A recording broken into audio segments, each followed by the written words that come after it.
TDP జాతీయ అధ్యక్షులు నారా చంద్రబాబు నాయుడు జాతీయ నేలను ఏపీ ఎన్నికల ప్రచారానికి వరుసపెట్టి తీసుకొస్తున్న సంగతి తెలిసిందే. అందులో కీలకమైన పార్టీ ఆమ్ ఆద్మీ పార్టీ. దాదాపు 3-4 నెలల క్రితమే ఈ విషయాన్ని వీడియోలో ప్రొజెక్ట్ చేశారు. ఢిల్లీలో ఆమ్ ఆద్మీ పార్టీ అధినేత కేజ్రీవాల్ తో సహా మాయావతి, మమతా బెనర్జీ ఇటువంటి వారితో సంబంధాలను నెరపడం ద్వారా ఏపీలో ఉన్నటువంటి తన ప్రభుత్వ వ్యతిరేకతను కవర్ చేసుకునేందుకు చంద్రబాబు ప్రయత్నిస్తున్నాడని రాజకీయ విశ్లేషకులు అంటున్నారు.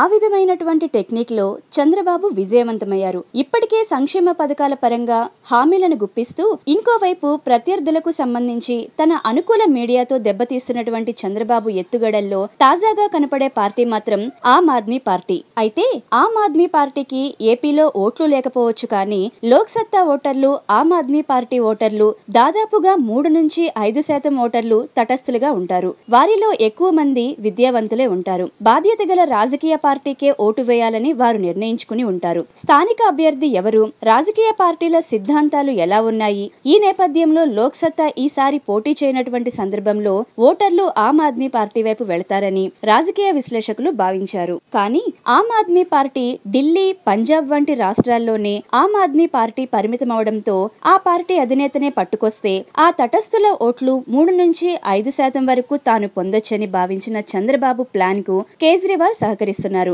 ఆ 5% ఓట్లు చంద్రబాబుకు యాడ్ అయితే అది జగన్ కు మైనస్ అయ్యే అవకాశం ఉందని రాజకీయ విశ్లేషకులు చెబుతున్నారు.